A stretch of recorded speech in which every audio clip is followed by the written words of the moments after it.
Karibu tena katika part 2 ya sehemu ya sheria ya kupanda na kuvuna. Ilibidi nigawe katika sehemu mbili maana ikawa ndefu mno. Na sheria hii ya mavuno ni jina ambalo ninapenda kuitumia kama kutambulisha sheria hiyo ya kupanda na kuvuna. Tunaweza kusema kwamba sheria hiyo inasema panda mbegu moja, halafu utakula na kushiba. Tunapofanya kazi ya kupanda, tunatoa sehemu ya mali yetu, tunaitoa na tunaiweka katika ardhi. Sijui inaoza, ni kama vile tunaitupa. Lakini tunafanya hivyo kwa sababu tunategemea kwamba itazaa na itazaa zaidi kuliko ile tuliyotoa. Na kutegemea na kile tunachokipanda, marudi yanatofautiana. Ukipanda mbegu moja ya mahindi au muhindi, sijui unahitaje, utakuta kwamba unapovuna, unavuna mlo mzima, hata watu wawili mnaweza mkala na kushiba, wakati ile mbegu uliyotupa ndani ya ardhi isingesaidia kitu. Ukipanda mti wa matunda, na halafu pia mavuno ya mahindi ni kama vile utavuna halafu imekwisha.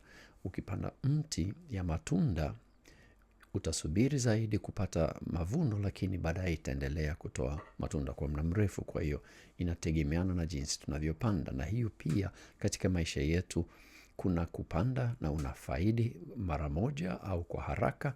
Saa nyingine unatoa na inachukua muda zaidi kabla unapata, lakini inaweza ikawa inaendelea na kuendelea na kuendelea kutoa matunda na kutoa baraka. Lakini kitu ambayo ni lazima ni kwamba tunapopanda tunavuna, hiyo haikosi. Lakini hata hivyo kuna hatua ambayo ni lazima ifanyike kama hiyo yote itafanya kazi, na ni kwamba unatoa, unafanya hiyo kazi, unaamua kutoa na kupanda. Hiyo ni lazima kabisa. Tutaangalia sehemu chache katika Biblia inayofundisha juu ya hiyo sheria, na nitaanza kutoka Wafalme wa Kwanza sura ya 17 na mstari wa kwanza hadi 20. Mnakumbuka, nitawakumbusha tu kidogo. Elia ametoa unabii ya kwamba haitanyesha. Mungu amemwelekeza aende kwenye kijito ya Kirethi, na pale kunguru wanamletea chakula na anakunywa maji kwenye ile kijito. Sasa maji yanaanza kuisha, ni kawaida.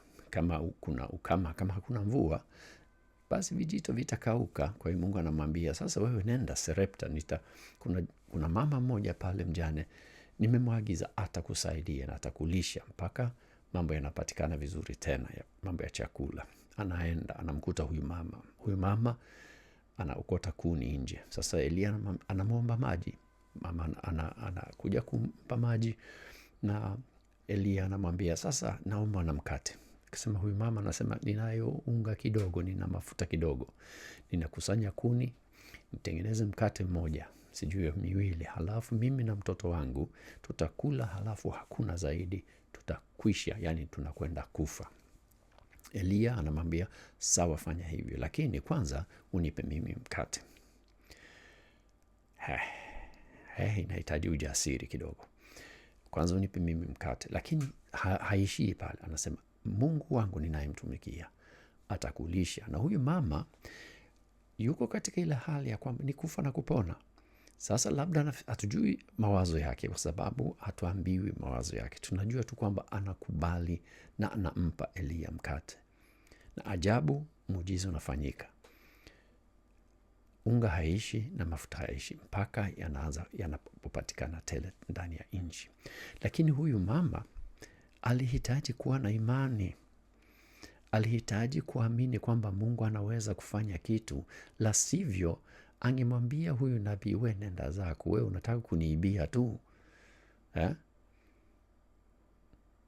Ilibidi aamini kwamba Mungu ataweza kufanya kitu.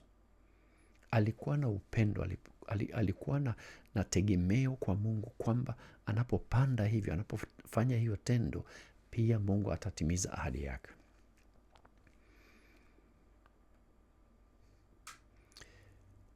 Tukienda Mwanzo tunakutana na Isaka. na ni Mwanzo ni sura ya 26 na mstari wa 1 hadi wa 5, halafu 12 na 13. Na hiyo pia sitaisoma, nitaielezea tu. Ni kwamba inaingia ukame katika nchi ambayo anaishi Isaka, na anafikiria kwamba aende Misri kwa sababu hali inaelekea kuwa mbaya. Lakini Mungu anamwambia usiende, baki hapa hapa, lima na mimi nitakubariki, mara 100 nitakubariki. Alafu tunapoendelea mbele tunakuta kwamba kweli inafanyika. Mungu anabariki shamba zake na anatajirika kabisa Isaka, kama vile baba yake alivyotajirika kwa sababu Mungu alimsaidia. Na hiyo pia ni tendo la imani, kwa sababu kama unakuta sasa hivi mvua haitanyesha, kuna ukame unaingia, chakula itakuwa haba, hali ni mbaya, tufanye nini? Tukimbie, si ndio? Tuende sehemu nyingine. Lakini Mungu alimwambia baki, mimi nitakubariki. Kwa hiyo Isaka alifanya tendo la imani, akaamua kubaki na kutegemea kwamba Mungu kweli atamsaidia.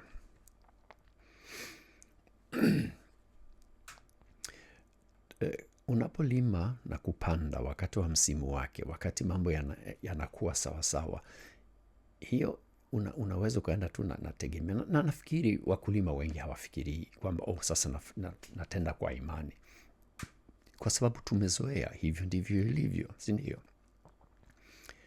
Lakini tuseme Mungu akwambie upande wakati ambapo sio msimu wa kupanda. Anasema mimi nitakubariki ukifanya hivyo. Hapo sasa ni tendo la imani. Hata kule kupanda kwa kawaida ni tendo la imani, lakini hapo inakuwa ni changamoto zaidi, kama vile Isaka alivyoipata. Katika Wakorinto wa pili mstari wa sura ya 9 na mstari wa 14, ngoja niona hapo mstari wa 6 hadi 14, ni hiyo nitajaribu kusoma. Kwa hiyo nivumilie wakati ninasoma, saa nyingine inakuwa ngumu kwa sababu kusoma Kiswahili bado haijakaa vizuri kwangu. Anyway, najaribu. Kumbukeni kwamba yeyote apandaye haba pia atavuna haba, naye apandaye kwa ukarimu pia atavuna kwa ukarimu. Kila mtu atoe kama anavyokusudia moyoni mwake, si kwa uchoyo au kwa kulazimishwa, kwa maana Mungu humpenda yeyote atoe kwa moyo mkunjufu. Naye Mungu aweze kuwapa kila baraka kwa wingi, ila katika mambo yote kila wakati muwe na kila kitu mnachohitaji, ili muweze kushiriki kwa vingi katika kila kazi njema, kama ilivyoandikwa, ametawanya vipawa vyake kwa ukarimu, akawapa maskini, haki yake hudumu milele. Yeye ambaye anampa mkulima mbegu ya kupanda, hapo nasema mpanzi mbegu ya kupanda, hiyo Kiswahili nashindwa nayo. Mkulima mbegu ya kupanda na mkate uwe chakula, atawapa na kuzizidisha mbegu zenu za kupanda na kuongeza mavuno ya haki yenu. Mtatajirishwa kwa kila namna, ili mpate kuwa wakarimu kila wakati, na kupitia kwetu ukarimu wenu utamletea Mungu shukrani. Huduma hii mnayoifanya si tu ya kukidhi mahitaji ya watakatifu, bali huzidi sana kwa shukrani nyingi kwake Mungu, kwa sababu ya huduma ambayo mmejithibitisha wenyewe. Watu watamtukuza Mungu kwa ajili ya utiifu ufuatano na ukiri wenu wa Injili ya Kristo, na kwa ukarimu wenu wa kuwashirikisha wao na watu wengine wote. Nao mioyo yao itawaonea shauku wanapowaombea, kwa sababu ya neema ipitayo kwa kiasi mliopewa na Mungu. Sehemu ndefu kidogo na inahusika, tuseme muktadha wake ni kwamba watu wanachangia, nafikiri kanisa ya Yerusalemu, kwa sababu pale walikuwa na uhaba. Kwa hiyo watu wengine, tuseme wapagani, wachangia Wayahudi waliokuwa huko Yerusalemu. Lakini nasema kwamba ukipanda kidogo utavuna kidogo. Lakini hata hivyo, unapotoa, unatoa kwa sababu unapenda kutoa, si kwa kulazimishwa, sio kwa kujisikia vibaya. Na hiyo ni kitu ambayo inahitaji mazoea. Tunahitaji kujifunza kupenda kutoa. Hiyo sio kitu ambayo inakuja tu hivi hivi, hapana. Unatoa kufuatana na jinsi unavyoamini na jinsi unavyojisikia kutoa, au jinsi Mungu anavyokusukuma kutoa, tuseme. Usitoe kwa sababu mtu anakulazimisha. Najua kuna tabia hiyo saa nyingine kwenye makanisa. wanahamasisha sana, kila mtu lazima atoe kadhaa hivi hivi. Hiyo kwa kweli inaharibu ile furaha ya kutoa, kwa sababu unasikia kwamba ninalazimishwa. Lakini tunahitaji kufundisha kwamba kutoa, sababu ya kutoa na sababu ya Mungu kupenda tuwe tunatoa ni kwa sababu ndani yake kuna baraka. Hiyo ni kitu ambayo tunahitaji kujifunza zaidi kuliko kuhamasisha watu na kuja na fimbo ya kwamba lazima utoe hii, lazima utoe hii, lazima utoe hii. Kwa hiyo unatoa ile ambayo unajisikia kufanya. Lakini hata hivyo, unapopanda sana, unavuna sana pia. Kwa hiyo tunahitaji kama zoezi, unaongeza kupanda zaidi, mwaka kesho unatoa zaidi na baraka zinazidi. Sijui kama inaleta maana hayo ninayoongelea. Tuende Wathesalonike 3:10, nasema hivi: kwa maana hata tulipokuwa pamoja nanyi tuliwapa amri kwamba mtu yeyote asiyetaka kufanya kazi hata kula asile. Hiyo ni kali kidogo, na unaweza ukiapply kwa kazi zako za mikono, kazi zako za kila siku. Lakini pia unaweza ukitumia kama unakaa unakula neno la Mungu, unapokea mafundisho, unafurahia mafundisho, unabadilisha maisha yako, yanabadilika kwa sababu unajifunza njia za Mungu, lakini bado unabania, hutaki kujitoa. Hiyo ni kitu ambaye na bado hatuko pale kulazimisha mtu, bado tuko pale kwamba unahitaji kujisikia kufanya hivyo.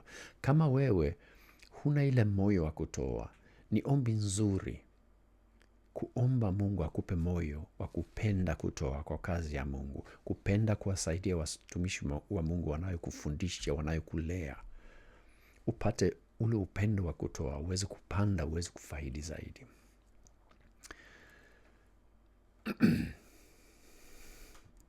Wakorintho wa pili tena, na tunakwenda sura ya 9 na mstari wa 8, inasema hivyo: naye Mungu aweza kuwapa kila baraka kwa wingi, ila katika mambo yote kila wakati muna kila kitu mnachokihitaji, ili muweze kushiriki kwa wingi katika kila kazi njema. Tuliisoma sasa hivi, ninarudia kuisoma. Kusudi ya baraka tunazozipata tunapotoa ni kwamba tuweze kutoa zaidi. Unapata, unatoa, unapata, unatoa. Unaona, hiyo ni kusudi, ndo mtiririko wa utoaji katika ekonomi ya Mungu.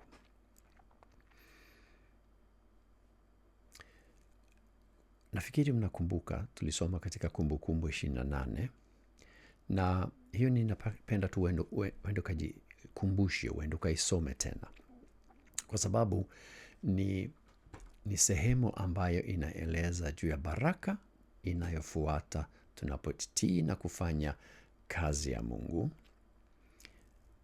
Na pia ukiendelea kusoma baada ya mstari wa 10, tuseme kuanzia 15 na kuendelea, unaanza kujua kwamba kuna hasara ya kutokutii na kufanya kama Mungu anavyotuagiza kufanya, au yani kujaribu changamoto za Mungu ndani ya maisha yetu. Na bado tuko pale, unafanya kwa moyo wa kupenda, sio kwa kulazimishwa. Uwe kama vile unataka kujifunza au unataka kujua, je, hii inafanya kazi? Ngoja nijaribu, ngoja nione. Kwa hiyo tunakumbushwa hiyo. Katika Wagalatia 6 na mstari wa 6 na 7 tunasoma hivi: basi yeye afundishwaye katika neno na amshirikishi mwalimu wake mema yote. Msidanganyike, Mungu hadhihakiwi, kwa kuwa kile apandacho mtu ndicho atakachovuna. Na napenda kukumbusha kwamba unajifunza kwa walimu wako, na hiyo inaleta faida ndani ya maisha yako. Kwa hiyo ni vizuri usimsahau mwalimu wako wakati alikufundisha na ukapata maisha bora. Mkumbuke pia, ni vizuri, lakini unafanya hivyo kwa sababu unapenda, si kwa sababu unalazimishwa. Unapanda na unavuna. Unaona, tuko pale pale katika kupanda na kuvuna, katika moyo wa kupenda kupanda, moyo wa kupenda kutoa. Hiyo ndio tunajaribu kufanya, okay? Tutaendelea katika Wagalatia 6 mstari wa 9 hadi 10. Inasema hivi: hivyo tusichoke katika kutenda mema, kwa kuwa tutavuna kwa wakati wake tusipokata tamaa. Kwa hiyo kadri tupatavyo nafasi na tuwatendee watu wote wema, hasa wale wa jamaa ya waumini. Sehemu hii ni ya muhimu sana. Mavuno yanakuja hata kama inachukua muda kidogo. Sisi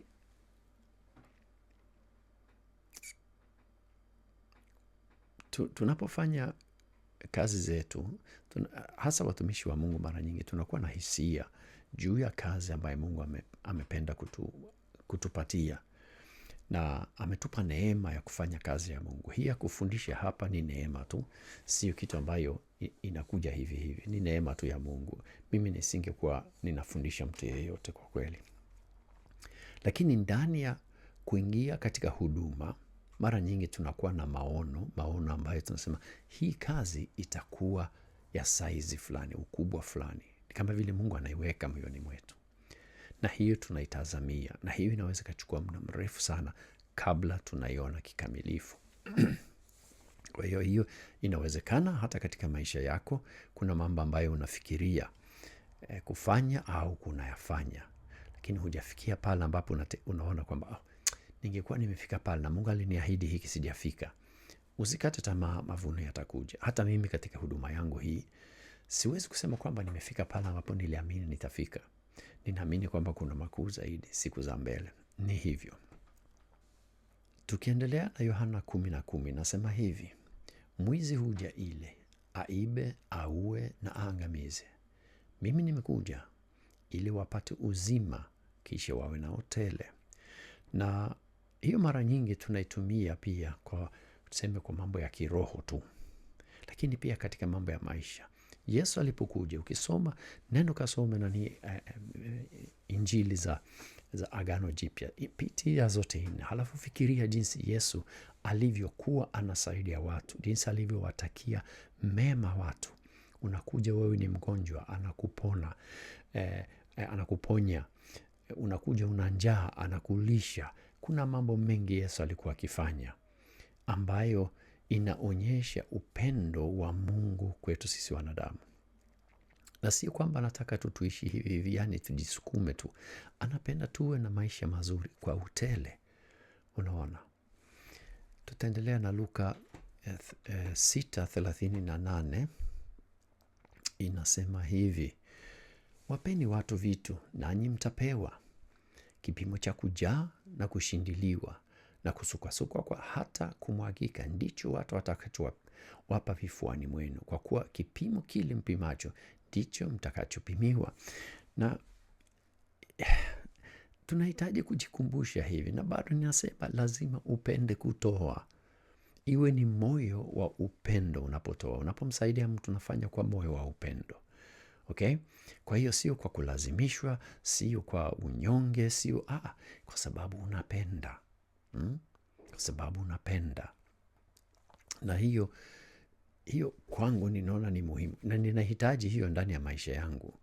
Mara nyingi ninapohisi kwamba Mungu ananiambia nitoe, ninamuuliza unataka nitoe ngapi?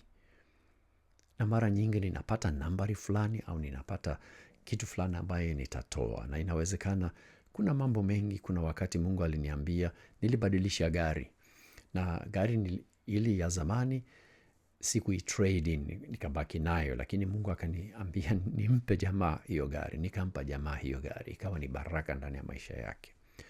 Na ni kwa sababu Mungu aliniambia, nikasema okay, wacha nitoe. Wakati mwingine mtu ananiomba labda msaada, labda yuko katika hali ngumu, na mimi mara nyingi ninamuomba Mungu. Nasema okay, Mungu, unataka kwanza nimsaidie huyu mtu, kwa sababu wengi wanaomba, wengi wanahitaji msaada wetu, lakini sio wote ambayo wanatakiwa kupata. Sijui kama hiyo inaeleweka. Kuna wengine wanatafuta njia rahisi tu. Mimi namuomba Mungu, vipi Mungu, unataka nitoe? Na nikihisi kwamba Mungu anasema nitoe, ninamuuliza nitoe ngapi? Halafu ninaangalia, okay, ninapata nambari, na hiyo ninajaribu kumsaidia huyu mtu. Okay, nitamalizia tu kwa kusoma baadhi ya masehemu, halafu nataka tu wewe uende ukayatafakari, na kila andiko ambayo unaikuta, kama kawaida, kuna PDF file ambayo inawekwa, ni link. Kuna kama link, na ukiklik pale unapata notes zangu zote za kipindi, na unaweza kuzipitia pamoja na maandiko yote ninayoyasoma. Kwa hiyo wewe mwenyewe unaweza kwenda kuyasoma, na kuna mengine ambayo siyasomi katika kipindi, lakini yapo katika PDF. Kwa hiyo hii inakusaidia sana, unaweza kupitia na unaipata katika simu yako tu, hakuna shida. Kwa hiyo fanya hivi, angalia kwenye description ya video, click hiyo link na unapata kila kitu. Tusome Malaki 3:10. Leteni zaka kamili ghalani, ili kuwe na chakula katika nyumba yangu. Nijaribuni katika hili, asema Bwana wa majeshi, nanyi muone kama sitawafungulia madirisha ya mbinguni na kumwagieni baraka nyingi, hata mkose nafasi ya kutosha. Unaona hiyo? Sio sheria kwetu, lakini ni changamoto kwetu. Mungu anatuambia nijaribu. Kwa hiyo ujaribu, iwe changamoto kwa kusema Mungu anasema nijaribu, kwa nini nisijaribu? Unaona, fanya hivyo. Halafu kuna Marko sura ya 4 mstari wa 1 hadi wa 9. Ni ile hadithi ambapo Yesu anaongea juu ya kupanda. Anasema kuna jamaa fulani, mkulima, anakuja anachukua ile mbegu yake, halafu anapozisambaza, kuna mingine yanaanguka kwenye mawe, mwingine kwenye hakuna mchanga mzuri, halafu kuna nyingine inaingia kwenye udongo mzuri na inazaa sana, mingine hayazai. Soma hiyo sehemu, ifikirie, na hiyo unaweza kuifikiria pia na kutafakari jinsi unavyopanda mbegu yako na mambo yako.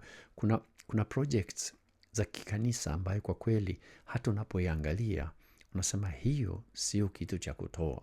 Muulize Mungu wakati unatoa project mbalimbali. Tunahitaji kusukuma kazi ya kanisa, hiyo ni sawa kabisa, lakini kuna mambo mengine ambayo tunafanya katika makanisa ambayo kwa kweli ni vya ajabu tu. Uwe tayari kuhoji vitu kama hivyo. Uliza, kwa nini tunafanya hii, na matunda yake ni mabaya au hakuna, ni upandaji mbaya. Kwa hiyo tunafikiria pia hiyo ya ardhi, na wakati huo tunafanya kwa moyo wa upendo. Tunapenda kazi ya Mungu iende vizuri zaidi. Kwa hiyo nitamaliza kabisa hiyo kipindi kwa kusoma sehemu chache kutoka Biblia, na ni sehemu nyingi ni kutoka Mithali, ni kutoka Mhubiri, na sitaya comment, nitayasoma tu. Tunaanza na Mithali 28:19 hadi 20. Yeye alimaye shamba lake atakuwa na chakula tele, bali yule afuataye mambo ya upuuzi atakuwa na umaskini wa kumtosha. Mtu mwaminifu atabarikiwa sana, bali yeye atamanie kupata utajiri kwa haraka hataacha kuadhibiwa. Mithali 3:9 na 10 nasema hivi: Mheshimu Bwana kwa mali yako na kwa malimbuko ya mazao yako yote, ndipo ghala zako zitakapojaa hadi kufurika, na viriba vyako vitafurika kwa mvinyo mpya. Mithali 6 na mstari wa 6 na 8 nasema hivi: Ewe mvivu, mwendee mchwa, zitafakari njia zake, ukapate hekima, kwa maana yeye hana msimamizi wala mwangalizi au mtawala, lakini hujiwekea akiba wakati wa kiangazi, na hukusanya chakula chake wakati wa mavuno. Hiyo ni kitu ambayo inatuonyesha kwamba tunahitaji pia kujitahidi katika maisha yetu, au sio? Na hiyo pia inaonyesha kwamba Mungu anapenda tuwe tunasukumwa na bidii yetu, sio kwa fimbo. Unaona? Samahani, nimecomment, nilisema sita comment, lakini ilibidi hapo. Mhubiri 3:1 na 2 nasema hivi: Kuna wakati kwa ajili ya kila jambo, nayo majira kwa kila tendo chini ya mbingu, wakati wa kuzaliwa na wakati wa kufa, wakati wa kupanda na wakati wa kung'oa yaliyopandwa. Alafu tunamaliza na Zaburi 126 na mstari wa 5 na 6. Wapandao kwa machozi watavuna kwa nyimbo za shangwe. Yeye zichukuaye mbegu zake kwenda kupanda, huku akilia, atarudi kwa nyimbo za shangwe, akichukua miganda ya mavuno yake. Kupanda, kuna wakati kupanda kwetu ni kazi, na kuna wakati tunapata changamoto kubwa kidogo wakati tunamuuliza Mungu, je, nifanye vipi? Unataka nifanye nini katika maisha yangu? Kwa mfano, labda unaitwa kufanya huduma, na huu ni moja ya utoaji, unatoa maisha yako kabisa kwa kazi ya Mungu. Kuna wakati unasikia uzito katika kule kutoa, lakini unajua kwamba unasukumwa utoe. Unaona, kama ni maisha, kama ni mali, kama ni kitu kingine, au ujitoe katika kazi. Lakini unapovuna ile baraka, unapovuna ile shangwe, wakati mavuno yanapokuja, ile tuseme sikitiko yote iliyokuwepo mwanzo, machozi yale yote ya mwanzo yanapotea. Kwa hiyo tukumbuke, unapopanda siku za mbele utapata furaha ya kuvuna tele kufuatana na upandaji wako. Hayo sio maneno yangu, ni maneno ambayo tunayapata katika neno la Mungu. Mimi kipindi hiki naimalizia hapa. Imekuwa ndefu hata hivyo, na ninakushauri uende ukasome kila sehemu ambayo ipo katika notes za kipindi. Utafakari, muombe Mungu akuonyeshe namna ya kutumia mafundisho hayo, akuongoze katika maisha yako, kusudi uweze kuishi maisha ya ufuasi ambayo yanaleta sifa kwa Mungu. Basi kama umefika mpaka mwisho, kama kawaida, ninashukuru sana. Mungu akubariki, na bila shaka tutaonana siku za mbele. Asanteni sana.